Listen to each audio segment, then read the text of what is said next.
बताओ बस।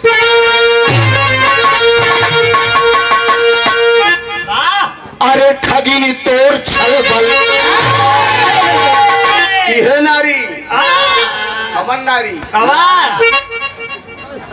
मरद का खाली छले हरे ठगे हैं हर युग में। अरे ठगिन तोर छल बल हाँ मैना सो हाय ठगिन तोर छल बल मैना सो हाय ठगिन तोर छल बल।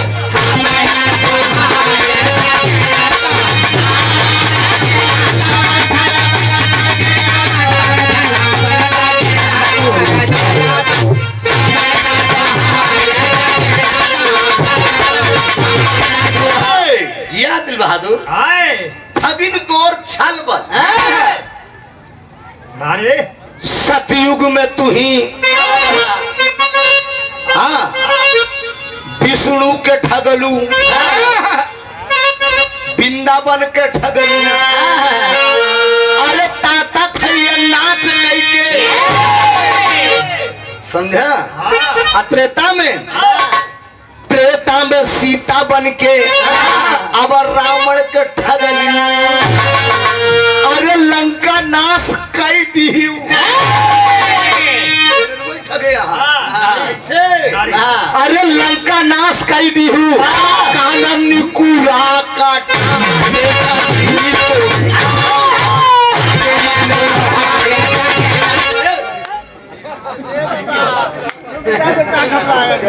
बारीकी हो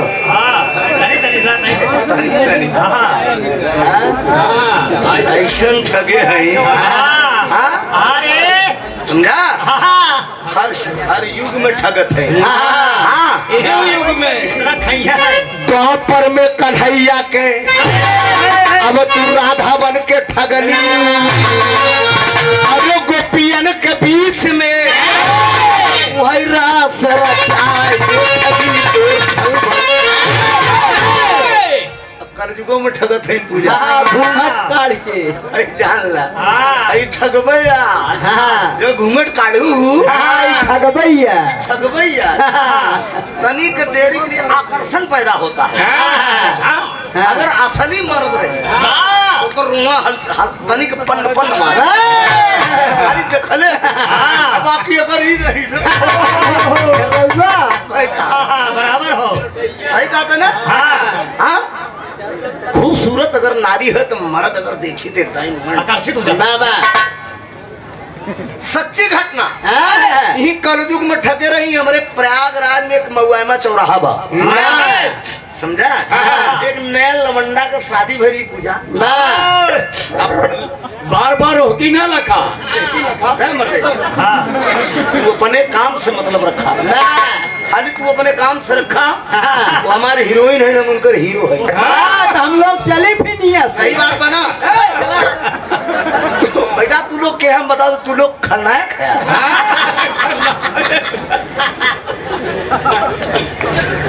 अब फटियावत तो है लोग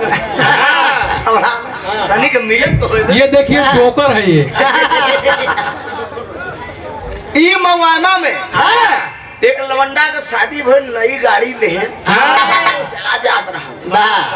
एक लड़की जींस टी शर्ट में एकदम छोटा छोटा बार कटाए रहे एकदम टी शर्ट वगैरह पहने एकदम चली जात रहे बढ़िया इशारा करे कहे हेलो ओ जीजाजी जीजाजी मोबाइल दे देखे यार नई नई शादी भाई वो जगह सड़वैनी भाई एक जाए तो दुल्हा बन के गए ज्यादा तो नहीं है। हम कहा पता हमारे ससुररिये को रोक के बैठाए अब ओके के कहा 50-60 की स्पीड जाए 25-30-20 जाते देलहुपुर तक चलो बस दी जाए देलहुपुर तक सोचते भगवान रस्तवा सही रह जाए तो बैठी तो रहा लेकिन लड़की चला धीरे से अपन की संडील उतार दे गिराए दे का बात कहे हमार संडील गिर गई संडील अब देखा गाड़ी के उनमें चाबी लगी हाँ जीजा कह जीजा हम संडी ले ले कहा यार तू हाँ तुम मत जाओ अरे तू खाए जा हमार साली हो हम जा हाँ ओए करेस का अरे तू पहिया गाड़ी ले गए अरे तू जीजा और संडी ले जाता अरे तू पहिया गाड़ी ले गई जीजा का चूतिया बना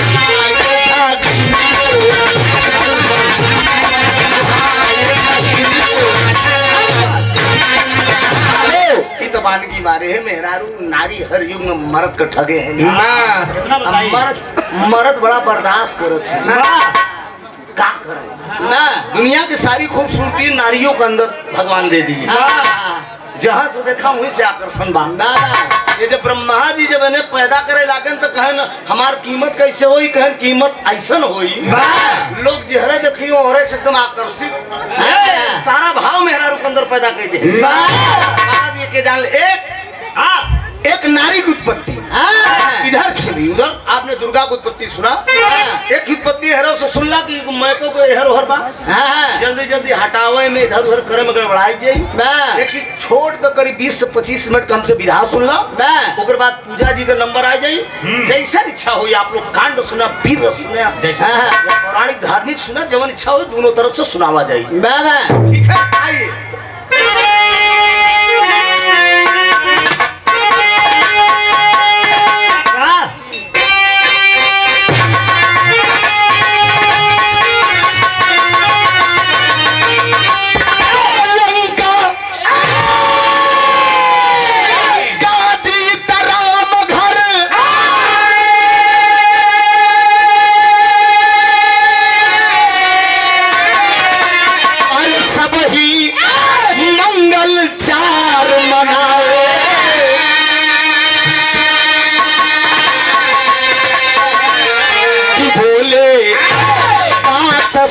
से मांगो तुम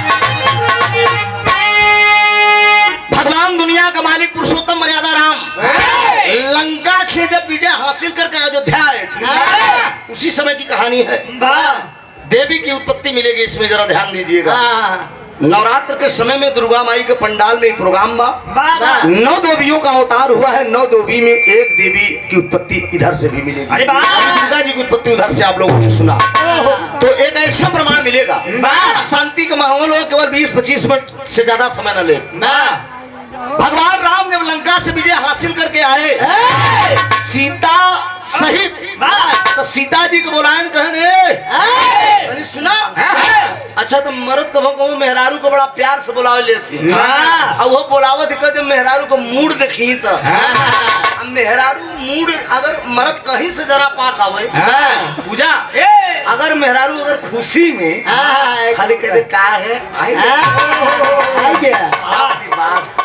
सारा पूरा भूख प्यास खत्म हो गई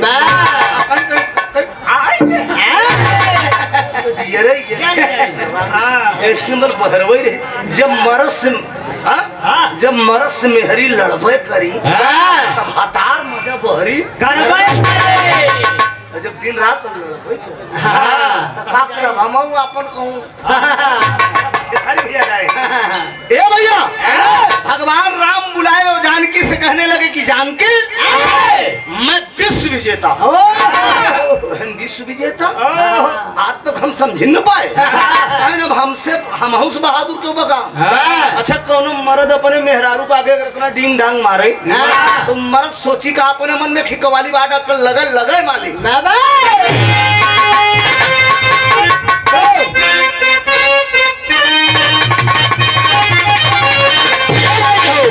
अरे मह सरबरब के सामने मह सरबरब के सामने आएगी फातिमा सरबरब के सामने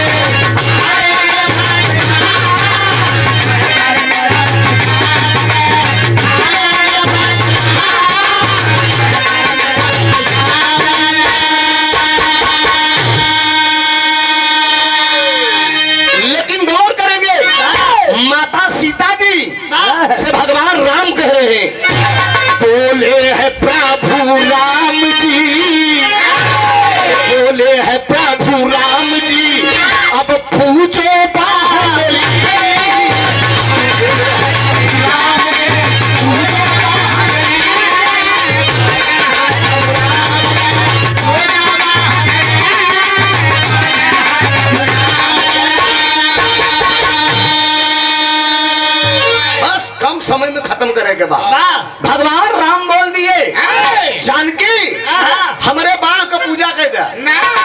हमसे बड़ा बहादुर है धरती पे केहू बा नहीं। हमार भाषा समझ में आवत बा माई बहन रा, हम जमन बोलते कि समझ लेते हैं कि नहीं आप लोग समझ में आवता भैया? आपको सब तो समझ में आवत ना? नहीं इलाहाबादी है कहूँ ऐसे न कोनो लपेट में बात करने बा।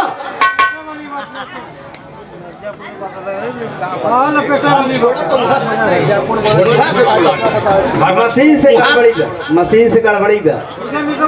हाँ तो वहाँ से भैया के वोल्टेज कम पास। ए भैया अध्यक्ष जी कहा था कि मतलब छोड़ दे था बिछुआ में बचिया। हाँ वोल्टेज की वजह से अध्यक्ष जी इस समस्या आप देख ला। और मेरे बाप की पूजा कर दीजिए। जरा गौर करा, सीता जो है कह रहे पिया बिल्कुल तोरे बाप की पूजा करब, लेकिन एक काम करे के बाद यही बिहार से 6 किलोमीटर दूर एक ठिपन बा जौने बन का नाम कोटाच। वही कोटाच बन के अंदर एक बहादुर है, भीख मार के आई जा तुरंत तोहरे बाप की पूजा हम भगवान राम कहन क्या नाम है? कहन ओकर नाम बा रक्तासुर। तो सीते जी के लड़किया रहन, लड़किया सीते जी के रहन कब को भाव रहन तो लगे मुन्ना आए हाय अरे सिया दुलारी बिटिया, सिया दुलारी बिटिया नई हर नगरी रहे कुआरी सिया दुलारी बिटिया, नई हर नगरी रहे कुआरी सिया दुलारी बिटिया।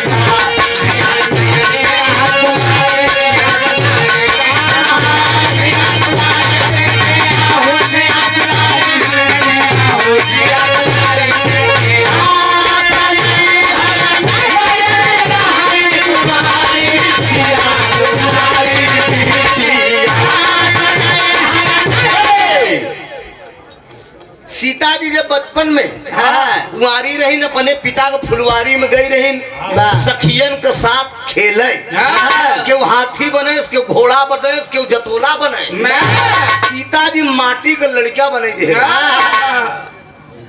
और जब माटी के लड़किया बने दीन सब जनी बिगाड़ दीन अपन अपन खेलौना। देखिए गौर करेंगे, ये कोई काल्पनिक बात नहीं है, जरा ध्यान दीजिएगा, ज्ञानवर्धक बात मिलेगी आप लोगों को। उसके बाद अगले राउंड में जैसा कहेंगे वैसा होगा। एक अवसर पे गीत होना चाहिए और यही कलाकार कम गाते हैं आजकल, अवसर पर नहीं गाते आजकल, अपने मन पे कहीं बीररस मन ही कहा चाहे ना कहीं बीररस चाहे तेरहीन में आई रहा, तेरही में हिल गई कारगिल का लड़ाई उन्हें यही नहीं पता। विषय को होना जरूरी है, बड़ी खूबसूरती से विषय में प्रस्तुति साथी कलाकार ने किया। दुर्गा जी की उत्पत्ति एक देवी की उत्पत्ति ऐसा होना चाहिए। कल सुना बिगाड़े के भूल गए, माटी का पुतला बनाए दी, बना के जब जाए लगे तो हमें से आवाज आए आए है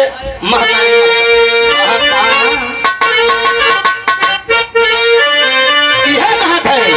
अरे महतारी हो महतारी, महतारी हो महतारी, चाहे हमारी तू सुधिया बिसारी, हमारी तू सुधिया बिसारी, महतारी हो महतारी,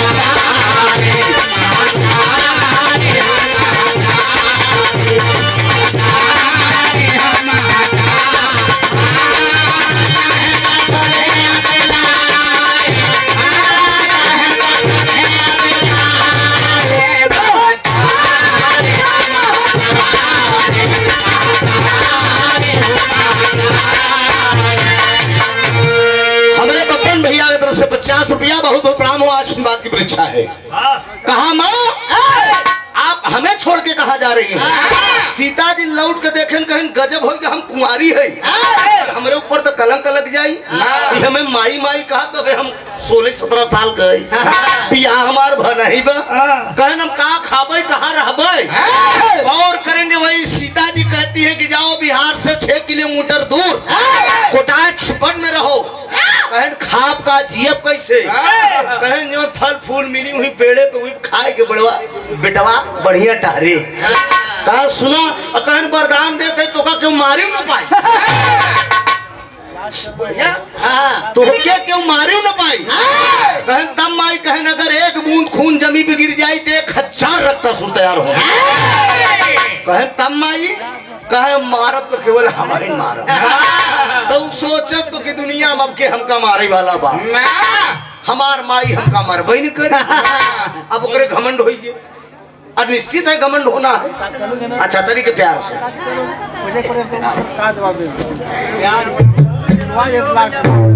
बड़ी जोरदार ताली होए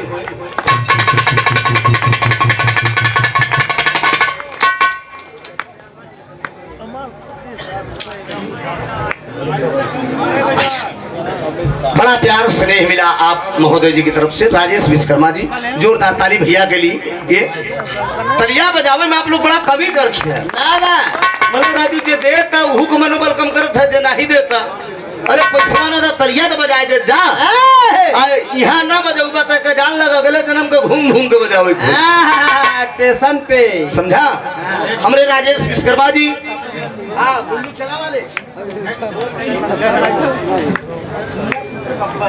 सुनन पुत्र बब्बन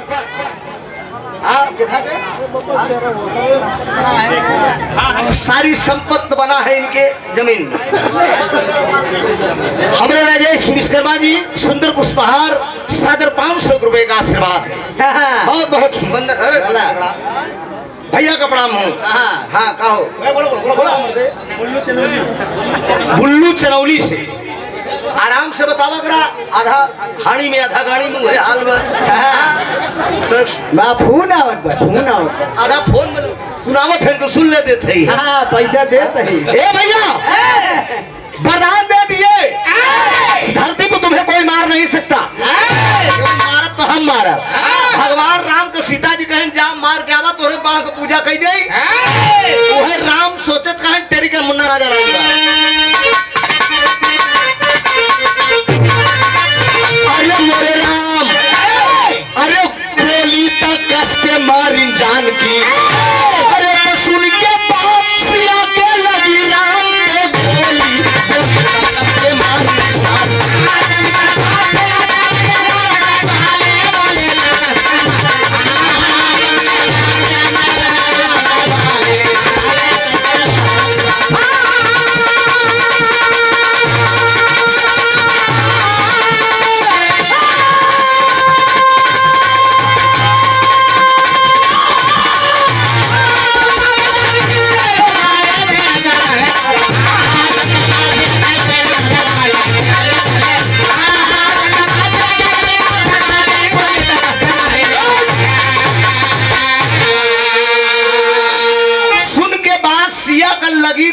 गोली बोली तक कस के मारीन जान के अरे बाप रे बाप भगवान राम सोचत हैं कि तू हमान मेहरारू हो के ताना मार दियो राम कहन मैं विश्व विजेता हूँ हमारे आगे अब क्यों बा आई जब रावण का मारी डाले तो ये अक्ता सुर रखता तू हमारे यह जान ठेवने के बराबर है बस मार के आवा हम पूजा देखा यह घमंड आग शक्ति तोड़ रही है अपने स्वामी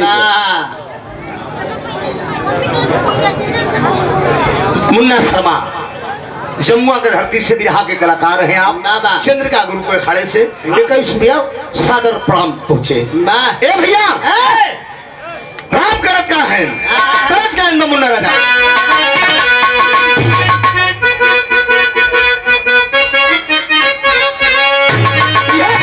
आगर से घाघरे मंगा दे रंग देवरिया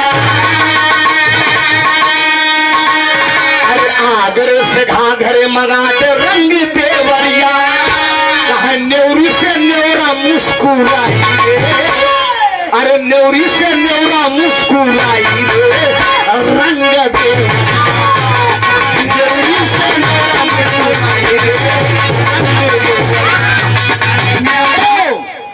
लेकिन हे बाबूजी राम सजे लक्ष्मण सजे सज के पूरी पैतनिया राम सजे लक्ष्मण सजे सज के पूरी पैतनिया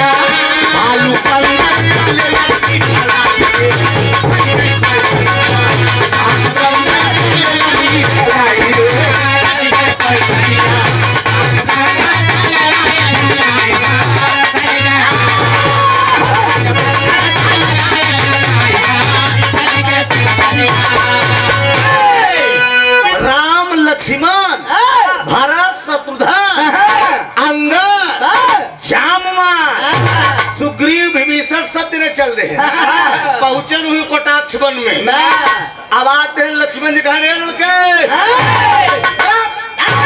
अब वो जब निकरा रखता राम रथ पे बैठा है कहें छोड़े का हट चल जंगल छोड़ के भाग जा वह रक्तासुर कहा तो तू है कि श्रीमान जी आप अपना परिचय बताइए आप कहन हमें जानते नहीं है हनुमान जी ले गदा कहन लक्ष्मण तू बगल समझते ही नहीं और वह गदा ले उछल के हमका नहीं जानता कहा हम जान गए तू हनुमान है ना कहन हाँ पूछी से लंका बारी डाए रहे का जान एक एक कदम हम सब लाई दे ले रहे अब तू मार के का छोड़ के भाग जाए कहन कहन काहे बरे भाग जाए कहन हमारे प्रभु के आदेश है कहन तोहार प्रभु के कहन राम तो वही लड़किया कहा हम तुहू को जानी तू तोहरे रामों को जानी समझे लक्ष्मण जी कहा अब हटा यार हनुमान तू ये बकवास से ज्यादा होत पर लक्ष्मण कहा हम कहना कहा हम जानी थी लक्ष्मण आवाज नहीं भैया आवाज नहीं लक्ष्मण से रक्तासुर कहा तो हम जानी थी तू है लक्ष्मण है ना और रावण का बेटवा मेघनाथ तो का मूर्छित कह दिए जितना बहादुर हनुमान गए बजरंगी गए सजीवनी बूटी ले है लंका का सुखेन बैठ तो का घोर के पियाए बलवान बना था बलवान बने या हमसे लड़ाए अरे बाप रे लक्ष्मण हनुमान कहे तू हट जाए यार सारी पावर ही जाना हाँ भरत कहे ना हट जाओ बेटा कहन तू भरत है कहन हाँ कहन भाई हो तो तोहरे जैसा भाई हो तो भरत जैसा भारत का सम्मान किया दोस्त रखता से कहे भाई हो तो आपके जैसा आप राजा बने लेकिन राज सिंहासन पे अपने भाई के खड़ाऊ रखे ऐसा होना चाहिए कहे ठीक तो कहे जाबे कि नहीं वीरों की धरती जवानों का देश बागी बड़गवा उत्तर प्रदेश हम प्रीतिया कर रितियों ने जननी अच्छा सत्येंद्र साहनी जी यह सुने चाहते हैं ना हो जाए राजा लाइन के कि हम प्रीतिया कर रितियों ने जननी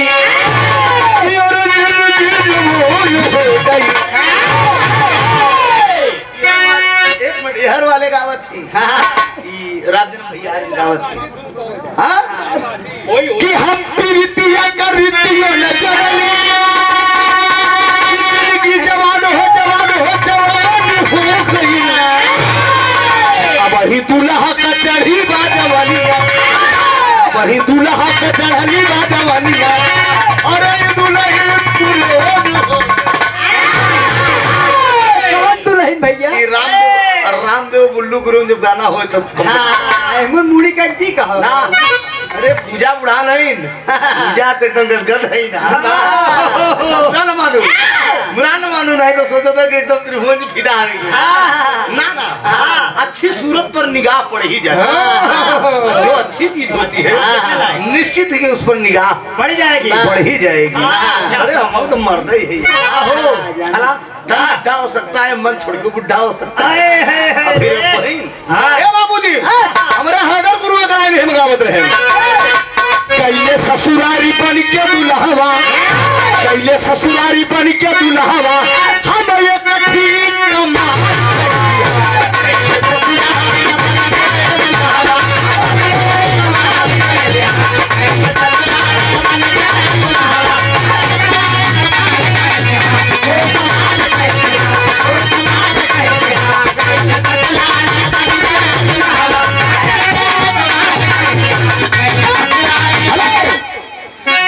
ससुरारी बन के दुल्हा राजेश भैया हमें एक कमाल हो कर दिया छोटका सरवा ननका सरवा जब लावा पर छोटका सरवा जब लावा पर हम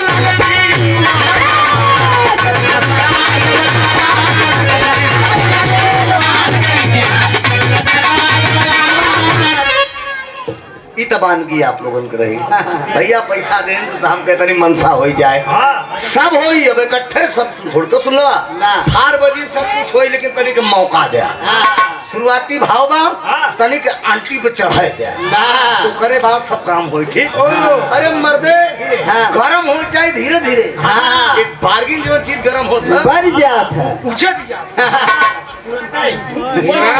वहाँ निकल जा समझा जब रसे रसे गरम होई तो वो टिकी ए भैया लक्ष्मण कहन हमें कुछ समझते ना बा भगवान राम पहुँचे कहा बेमौत मारे जाओगे ये बता समझ छोड़कर भाग जाओ वही कहता है कि छोटा सा नजराना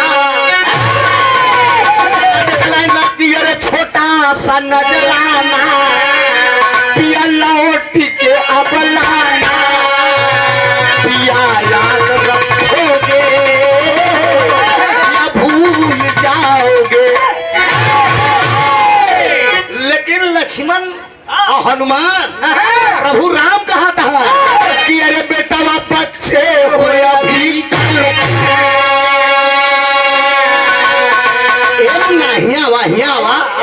जा छोड़ के जंगल भाग जब भाग जा जंग गया ई कोनो खिलवाड़ न हो कहा दो बेटा कि अरे बच्चे हो अभी और कच्चे हो तुम कल के अरे बच्चे हो अभी कल के कच्चे हो तुम कल के आए हो यूं उछल के बोलो जंग लड़ोगे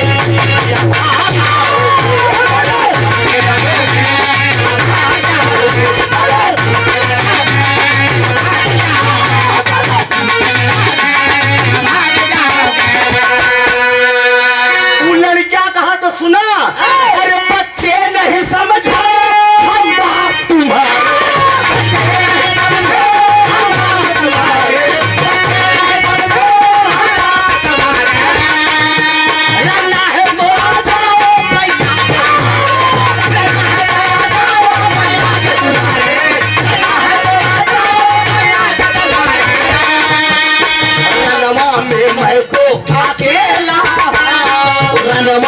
मैं तो अकेला हूँ मैया के गोदी में खेला बातें नहीं बनाओ बातें नहीं बनाओ लना है तो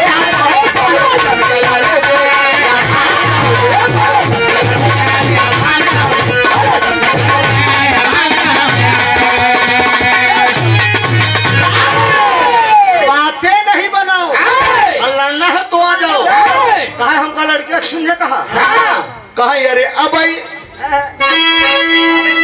हाय हाय अरे अबई गदेला बात्याना अरे बेटा अबई गदेला बात्याना तू का जल बहरेली रेला अबई गदेला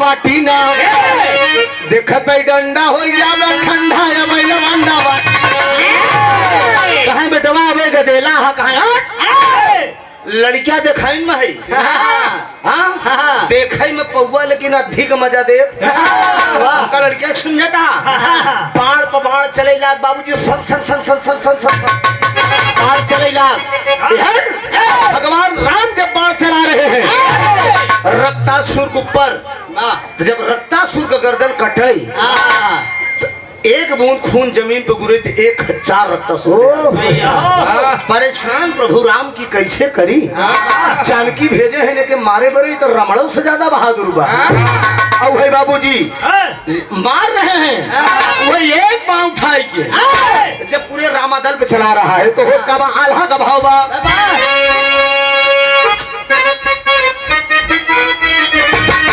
अरे रक्तासुर रामचंद्र में रामचंद्र रक्तासुर में होला जब लड़ाई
सुनने वाले श्रोता बंधु, मेरे मुकद्दर के मालिक, सकल पंच श्रोता बंधु जरा गौर करेंगे कहानी पर। आप लोग करीब है कहानी, 5 मिनट का प्रसंग बचा है। सीता माई अपने स्वामी का अपमान देखती है, एक पांव उठाकर रक्तासुर मार दे, पूरी सेना अयोध्या में आ गई। स्वामी का अपमान देख के माई सीता जी कटारी उठाई ली थी, कटारी उठा के जो है कोटाक्ष वन में पहुंचती है, आवाज देती है रक्तासुर को। और रक्तासुर जब अपने मतारी को देखा तो चरण छुए मेरे दौड़, सीता मैया डांट देती, खबरदार, अपनी गंदी जुबान से अगर मुझे माँ कहा तो तूने मेरे सुहाग का अपमान किया है। कहे सुहाग का अपमान? बाबा तोरे बाबूजी तोरे पास आए रहे ना, कहे हमारे बाबू क्या है? कहने प्रभु राम है, वही मेरे स्वामी है। एक बाण में अयोध्या में हमारा पूरी सेना चली गई। अरे इसी दिन के लिए तुझे मैंने अपने औलाद बना के रखा है यहाँ पे। वो नालायक बेटा अपने बाप का अपमान कर दे। सीता माई वरदान दे रहे, इनके 1000 खून जमी पे गिरे गए, एक बूंद खून जमी पे गिरेगा तो 1000 रक्तासुर तैयार होंगे। माई सीता कटारी उठाए के जब रक्तासुर पे चलावत ही भैया, और जब कटारी उठाए के चलावत है, एक बूंद खून टपक गए, 1000 रक्तासुर तैयार होंगे। सीता माई सोचत है कि हाँ ये मरी ना लगत है, कैसन उपाय करी कि मरी जाए। सोचत है, का सोचत है?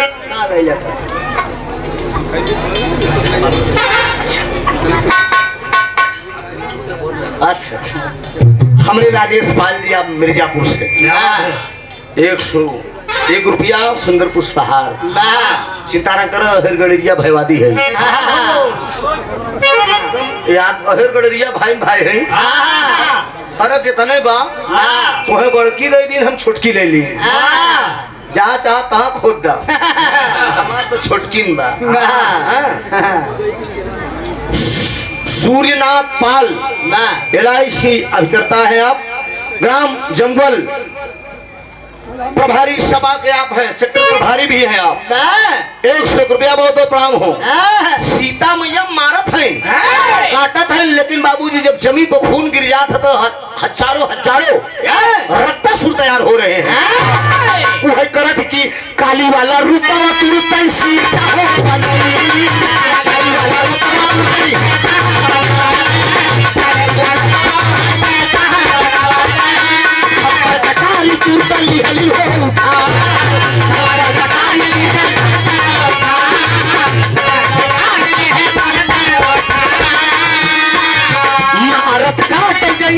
मारत काट जैसे पढ़ली हो मयाना, मारत काट जैसे पढ़ली हो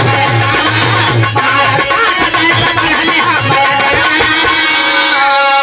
सारी सेना जंगल में मरी बजाए। और करेंगे ये माता सीता कर क्या रही है? जब जान गए कि इस धरती पे इसको कोई नहीं मार सकता, वह काली का रूप धारण करती है, विकराल चंडी का रूप धारण किया। इसीलिए कहा गया कि यही नारी, ओए जी बैठाइए इनको, गवैया आया। हाँ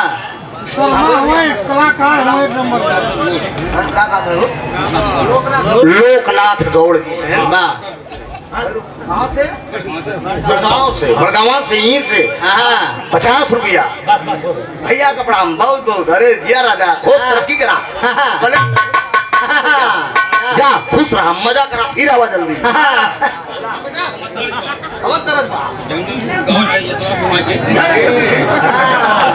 जतवा घुमाई, अच्छा ये हतवा घुमाई के वह गाय दी ना जतवा वाला। हाँ तो तनी का पैसा और बढ़िया रख रहा, वही जाता हूँ।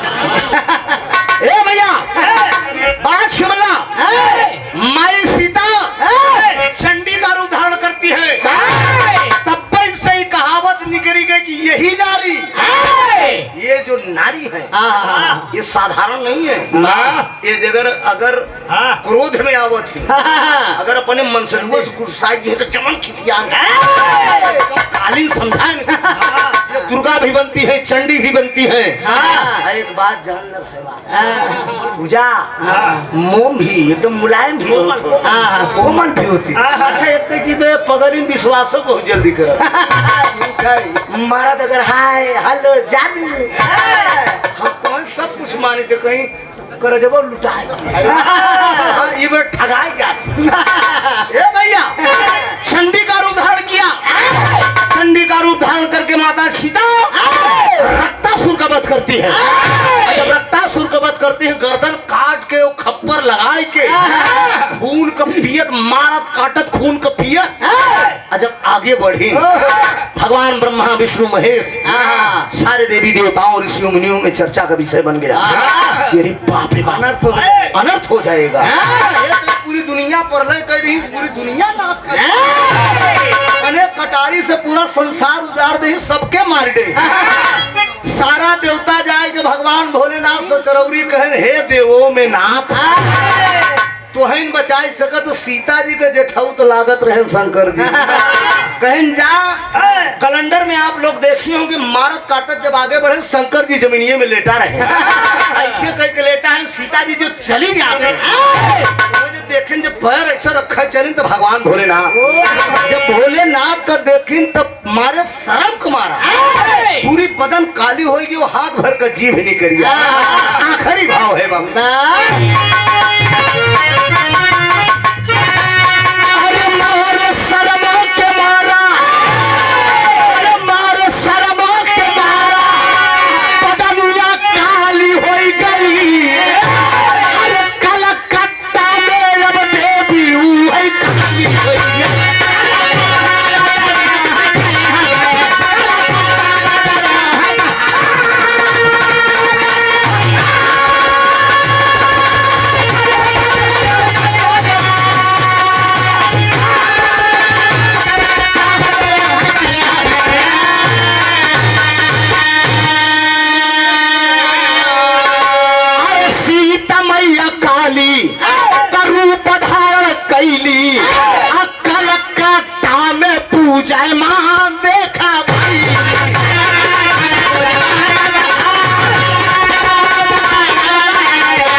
बाबूजी वही कलकत्ता में आज माँ काली के नाम से पूजी जा रहे हैं। लोग दर्शन करने के लिए जाते हैं।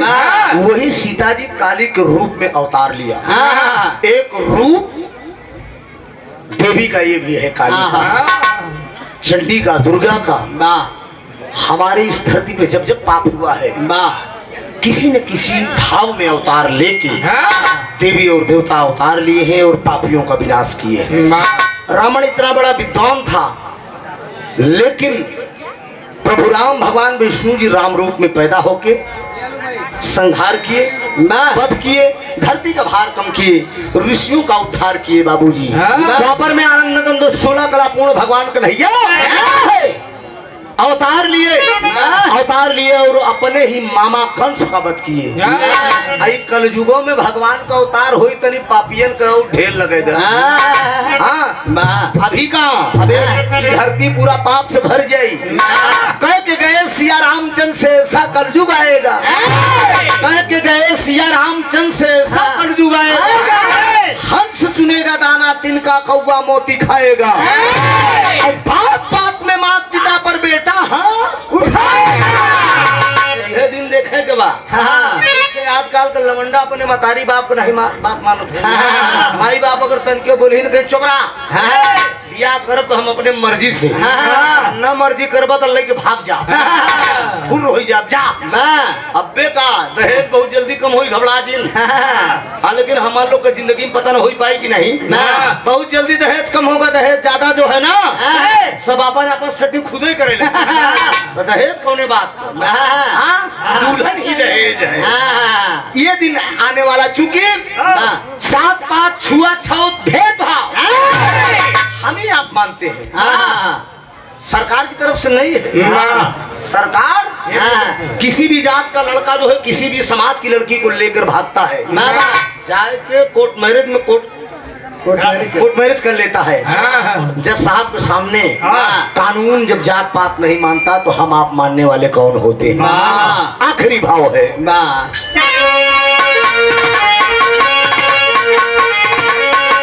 स्वामी गीता अनंत अनंत भय भूलु तय दिए कोठारी,